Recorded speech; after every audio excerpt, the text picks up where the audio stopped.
Ever since things like Ordinals and Inscriptions were launched on Bitcoin, there's been a growing split in the community about which features should be enhanced or eliminated. This debate has reignited following a controversial Bitcoin proposal, with tensions escalating into a small-scale civil war within the Bitcoin community. Adding to this uncertainty are the overhanging concerns about the vulnerability of Bitcoin to quantum attacks. Together, these issues point to the possibility of a Bitcoin fork in the not-too-distant future. So, today we'll explore the potential causes for a hard fork, assess the possible implications for BTC, and examine just how likely it is to happen. My name is Guy. Stay tuned. Alright, let's bring you up to speed. Recently, the developers of Bitcoin Core, the original and most widely used software implementation of the Bitcoin protocol, announced plans to remove a bit of code that currently exists in Bitcoin's architecture, code that they say is arbitrary. Now, this decision has opened up a huge rift in the Bitcoin community. Some believe this is a minor change, while others say it will render the entire Bitcoin protocol worthless. So, what gives? Well, specifically, this bit of code is the op-return function, which allows users to attach up to 80 bytes of arbitrary data to a Bitcoin transaction. For perspective, 80 bytes is big enough for a transaction hash, but far too small for, say, a photograph. Op-return allows small amounts of data to be embedded into Bitcoin transactions with an unspendable transaction output, or UTXO. And if that sounds familiar, it's because this was the concept that became insanely popular when Ordinals and Inscriptions hit the Bitcoin ecosystem back in 2023. More on those later. Anyway, the upcoming update to Bitcoin Core will remove this 80-byte limit, which effectively adds more functionality to the Bitcoin blockchain. One Bitcoin Core contributor, Greg Sanders, wrote on GitHub that, quote, "The long-standing cap, originally a gentle signal that block space should be used sparingly for non-payment proof of publication data, has outlived its utility." Core developers also explain that the limit has proven to be ineffective, since users have already been using workarounds to avoid the 80-byte threshold for years. They say that this activity could potentially damage the network, and by lifting this cap, they would be encouraging less harmful on-chain behavior. Now, here's where things get interesting. To determine a fix to these problems, Bitcoin Core developers had 3 choices, which were outlined on GitHub. Option A, keep the 80-byte threshold in place. This option was, quote, rejected as ineffective and arbitrary. Option B, raise the cap above 80 bytes. This was likewise rejected as arbitrary and ineffective, since it would probably need to be raised again in the future. So, Bitcoin Core developers opted for option C, remove the cap entirely. According to them, this, quote, aligns default policy with actual network practice, minimizes incentives for harmful workarounds, and simplifies the relay path. What's crazy, though, is that this update is going ahead without the unanimous support of Bitcoin Core developers. Even more controversially, though, this change is being implemented without a proper community consensus process. Now, this is significant because many Bitcoiners do not agree with this change. That's because while removing this cap could add extra functionality to Bitcoin, many people believe that Bitcoin could also become a data dump, flooded with useless spam files that potentially bloat the network. This would directly impact the size of the blockchain and node operations. However, removing the op-return function doesn't actually require consensus, and that's simply because it's a standardness rule and not a consensus rule. Standardness rules, like the op-return cap, govern how transactions are relayed on the peer-to-peer network, while consensus rules define what can be included in blocks. As such, removing the cap simply adjusts network policy without affecting consensus, aiming to align it with real-world conditions. And by the way, if you're enjoying the video so far, then why not opt to return the love by pounding those like and subscribe buttons. Oh, and be sure to flick that notification bell too so you don't miss our next one. I promise the puns aren't all as bad as that one. Now, the op return debate has reminded many of the controversies surrounding ordinals and inscriptions. For context, Ordinals and Inscriptions were both created by Casey Rodamor, a Bitcoin developer who isn't exactly afraid to rock the boat. In a nutshell, the Ordinals protocol takes small denominations of BTC called Satoshis and, well, orders them. Before Ordinals, Bitcoin transactions were entirely fungible. One Satoshi was identical to another Satoshi. With Ordinals, though, each Satoshi is given a unique identifier, which creates a form of digital collectability, especially for Satoshis created during key events. Inscriptions followed from Ordinals, allowing data, like images, text, or even videos, to be attached directly to these individual Satoshis. And this allowed for the creation of unique NFT-like tokens on the Bitcoin network. Now, needless to say, these features probably weren't exactly what Satoshi had in mind, and many people shared the same thought. Just because you can do something doesn't necessarily mean you should. We should add that Casey also created the Runes protocol, and you can learn more about all three by checking out the links in the description. For many, however, this op return argument is reminiscent of the so-called block size wars, which resulted in a hard fork of Bitcoin and the creation of Bitcoin Cash. You see, back in Bitcoin's earliest days, all you could really do with it was mine and send BTC, and that was it. But early adopters saw Bitcoin's potential, albeit from different angles. And they generally fell into two camps: those who primarily saw Bitcoin as a new payment system, i.e. as digital cash, and those who primarily saw Bitcoin as a new monetary system, i.e. digital gold. Now, to serve as digital cash, Bitcoin needed to become much faster, which meant changing the protocol and increasing the block size. Whereas for Bitcoin to serve as digital gold, it needed to stay the same and provide permanence guarantees. Now, most institutional investors saw Bitcoin's primary purpose as a new payment system and wanted the block size to be increased, and these became known as big blockers. Meanwhile, most Bitcoin users saw it primarily as a new monetary system, believing that increasing the block size would make it impossible for Bitcoin to achieve this. And this camp became known as small blockers. Now, small blockers were against a block size increase for many reasons, but primarily because it could open the door to other changes to Bitcoin that could damage it in the long term, such as raising BTC's supply cap of 21 million. Another reason was decentralization. A larger block size would mean fewer nodes would be able to store Bitcoin's full transaction history. And logically, a more centralized blockchain with a potentially inflatable supply isn't the ideal store of value. Moreover, many small blockers believed that Bitcoin could support a new payment system, but believed this purpose was secondary to creating a new monetary system, and could therefore be done using secondary layers such as the Lightning Network. And now, here is where things get juicy. A block size increase risks a hard fork, which occurs when a change is made to a blockchain, but not all the nodes agree to the new rules. What results is a chain split, with one blockchain following the old rules, the other blockchain following the new rules, and both blockchains being less secure overall. Now, believe it or not, but the block size debate began way back in 2010, when Satoshi set a 1 megabyte block size limit. Jeff Garzik, an early Bitcoin developer, proposed removing it to allow Bitcoin to compete with the likes of PayPal. And this made Jeff the first big blocker. Meanwhile, Michael Marcourt, who created the first Bitcoin block explorer, warned that this would cause a hard fork, making him the first small blocker. Now, Satoshi ultimately sided with Marcourt, keeping the limit.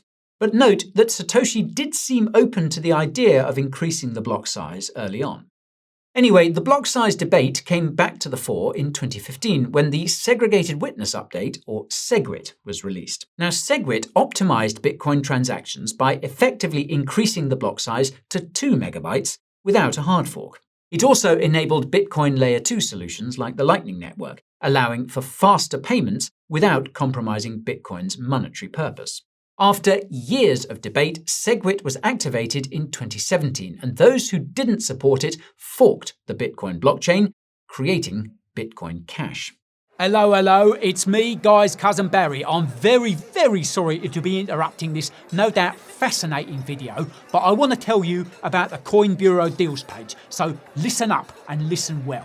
Alright, this is the place where you will find all the amazing promos and discounts what you, as Coin Bureau viewers, are entitled to. So don't be a mug, go and check it out using the link below. You'll find discounts on hardware wallets, you'll find exchange sign-up bonuses, some of which are absolutely bleeding mental, and you will find trading fee discounts there as well as a whole load of other goodies too. And let me tell you, old Barrington here, he's had to hammer the dog and bone all bleeding day and night to get you these promos and discounts. So you're welcome, thank you very much, go and have a look pronto, or I'll have to come and have a word. Alright? And this relates to what everyone's been talking about lately, and that's the current civil war taking place in the Bitcoin ecosystem. That's because the op return controversy has sparked a debate between two Bitcoin node implementations, Bitcoin Core and Bitcoin Knots. Now, to understand why this is important, we need to understand how both sides differ philosophically. So, put simply, Bitcoin Core is the original and most dominant node implementation, serving as the foundational standard. It provides a robust method of validating transactions and maintaining a wallet, and has been thoroughly tested. Notably, Bitcoin Core is maintained by a distributed group of developers. Conversely, Bitcoin Knots is based on Bitcoin Core, meaning both are compatible with one another. However, there are some notable differences. Put simply, Bitcoin Knots provides users with more control over how nodes handle transactions by adding additional features, bug fixes, and more configuration. And, notably, Bitcoin Knots is maintained by an independent Bitcoin developer, Luke Dash. Now, both Bitcoin Core and Bitcoin Knots follow the same consensus rules, but they differ in their intended use cases and ideologies. Central to these philosophical differences is whether Bitcoin should only be used as a form of money, or if it could also support other use cases, such as ordinals, inscriptions, or runes, for example. Now, as we mentioned earlier, it's Bitcoin Core that wants to remove the 80-byte op return cap. According to core developer Peter Todd, this will modernize Bitcoin, improving transparency and network efficiency by dissuading users from resorting to those potentially harmful workarounds that we mentioned earlier. Meanwhile, Knots, maintained by Luke Dash, says this change invites spam and goes against Bitcoin's monetary use case. What's crazy, though, is that Bitcoin Core dominates roughly 96% of node clients, which is something that has been heavily criticized. The caveat is something we touched on earlier, though, and that's the fact that pretty much all other node implementations are managed by a single developer, whereas Bitcoin Core's developer base is much more decentralized by comparison. Regardless, though, the disagreement between the two clients is at a policy level, which is, to all intents and purposes, a much smaller deal than a full-blown consensus disagreement. Both clients are happy to validate the same blockchain, making a fork therefore unlikely to happen. However, if the conflict worsens to the point that one client refuses to accept blocks from the other, then a chain split would be inevitable. The good news, though, is that the chances of this happening are very low, and that's for the simple fact that the forked version would likely be a flop, and Bitcoin itself would likewise lose some of its appeal. Put differently, neither side wants to rock the boat, because neither would stand to benefit if they did. However, while this civil war will probably end up being a nothing burger, there is a much larger threat to Bitcoin that we need to be aware of, and that is quantum computing. We actually covered this in some detail in a previous video, which you can find right over here, and we highly recommend you give that video a watch after this one. For now, though, here's a quick quantum crash course. So, quantum computers are massive high-tech machines that are designed to do incredibly complex calculations in very little time. Fair warning, things are going to get technical from here, but we'll do our best to keep them simple. So, normal computers use bits, which are basically ones and zeros. What you have is 2 bits of data. But quantum computers use qubits, and if you have 2 qubits, then you actually have 4 bits of data. That's because qubits can be a 1 and a 0 at the same time. The resulting combinations are 00, 01, 10, and 11. This means that with each qubit added, the number of combinations grows exponentially. And these combinations are why everyone is panicking about quantum computing, since they could potentially be used to crack encryption. For those unaware, encryption is used in everything: emails, bank accounts, cryptocurrencies, and even the internet itself. As you'll know, public crypto keys use this cryptography to stay secure. For a computer to crack your key encryption, it would need to make guesses until they got it right. Now, this would take a normal computer trillions of years, and even a supercomputer a similarly unfeasible amount of time. But a quantum computer could, theoretically, do this in minutes, possibly even seconds. Scary stuff. The key word there, though, is theoretically. In practice, qubits make quantum computers incredibly unstable. And this instability means they often make mistakes, and their calculations only last a fraction of a second. The problem is that quantum computing chips are developing fast, to the point that they could quickly become a real danger. If you watched our quantum video, you'll know that a notable advancement was Google's Willow chip, which improves the stability of qubits while reducing the number of errors. And these chips will only become more advanced. Thankfully, though, Willow, or indeed any other quantum chip, won't be a threat to crypto anytime soon. For perspective, a quantum computer would require 4,000 logical qubits to crack the RSA 2048 encryption used on the internet, and would require 8,000 logical qubits to crack Bitcoin's SHA-256 encryption. Willow uses just one logical qubit. The bad news, though, is that as quantum chip innovation grows, so too does the number of logical qubits. So, it's not a case of if a quantum computer could crack common forms of encryption, but when. When?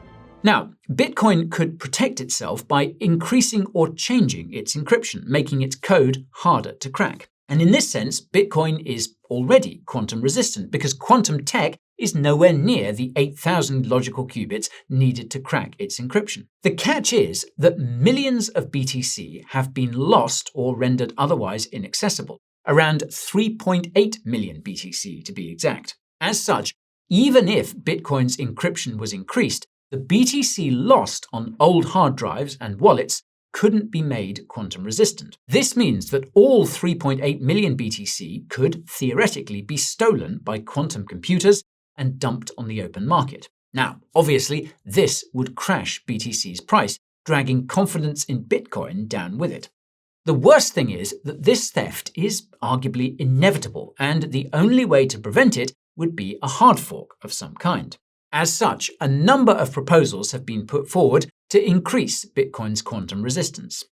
For example, one proposal involves a hard fork that enforces a network-wide migration of BTC from legacy wallets to ones secured by post-quantum cryptography. Any unmigrated BTC left in legacy wallets would then risk being locked or burned if not claimed by a certain deadline. This leaves inactive addresses, including Satoshi's, vulnerable if left unclaimed. It's not ideal, to say the least. However, the most likely hard fork would involve upgrading Bitcoin to become quantum-proof at a fundamental level. But, as we saw earlier, this would result in two versions of Bitcoin, one that's quantum-resistant and one that's not. The nuclear option is that Bitcoin forks in a different way, making it possible to reclaim or delete this lost BTC from the supply. However, aside from the risk of removing BTC that wasn't lost, this would completely destroy the ideologies that Bitcoin was built on, namely that only you can control your BTC. If that ever happened, Bitcoin would be no better than a fiat currency. And yet, this is a very real possibility. If quantum computing evolves too quickly, the Bitcoin community could be forced to make an impossible decision: allow this BTC to be stolen and watch its price collapse, or destroy the very core principles of Bitcoin itself. Now, in our view, the former would be the lesser of two evils, but it goes without saying that, well, not everybody probably feels the same way. So then, this brings us to the all-important question: will Bitcoin see a fork in the near future? Well, from our perspective, this seems incredibly unlikely. In case it wasn't already obvious by this point in the video, there doesn't seem to be much of a reason for this split to take place. While we don't want to discredit the viewpoint of those opposing the removal of OP_RETURN from Bitcoin's code, it does seem that these fears are somewhat overblown. That's not to say that they aren't legitimate concerns, but there does seem to be some confusion around what this removal will actually mean for Bitcoin in the long run. To be blunt, removing the OP_RETURN cap won't make much of a difference to the future of Bitcoin. And this is for multiple reasons, but primarily because people are already using alternative methods to store data on the Bitcoin network that exceeds the 80-byte limit. Some are using technical workarounds, while others are using services that are specifically designed to offer this bypass. One example of this is Mara, the biggest Bitcoin mining company, which offers a service called Slipstream that's specifically designed for this purpose. And we should note, though, that Mara Slipstream is a controversial solution to this problem. That's because while some praise Slipstream for enabling innovation and supporting complex Bitcoin transactions, others see it as an opportunistic move to capitalize on this activity. From what we can gather, though, workarounds like Slipstream are 4x cheaper than using OP_RETURN. And this means that even with the cap being removed, there won't be many users adding data in this way. It simply wouldn't make sense from a financial perspective. Realistically then, a hard fork of Bitcoin would be a bit of an overreaction. And the same is true from the perspective of quantum resistance, at least in the near term. A hard fork is unlikely simply because quantum computing is still a long way from cracking Bitcoin's SHA-256 encryption. As such, rushing into a hard fork at this stage would probably do more harm than good, making such a move counterproductive. And we should also address the elephant in the room, and that's all the other Bitcoin forks. It may sound harsh, but the reality is that these forks proved that a hard fork of Bitcoin would most likely fail. Not trying to upset any holders of these forked coins out there, but you only have to zoom out on their BTC pairs to see that most have pretty much flatlined, suggesting that most Bitcoiners are unlikely to make the switch. As such, we reckon that this drama has become overblown by crypto media outlets and Bitcoin maxis spreading doomsday-level FUD on X. From where we're sitting, Bitcoin will continue to plod along in the same way it always has, which I'm sure will be a huge relief to many of you. So, take a deep breath, touch some grass, and keep on stacking those sats. Not financial advice, of course. Okay, if you enjoyed that video, then go ahead and smash those like and subscribe buttons to show it some love. And if you want to learn about 5 companies going all in on Bitcoin, then check out the video right over here. And if you want to see how Bitcoin has decoupled from the stock market, well, then you can check out the video right over here. Okay, thanks for watching, and I'll see you next time. This is Guy, signing off.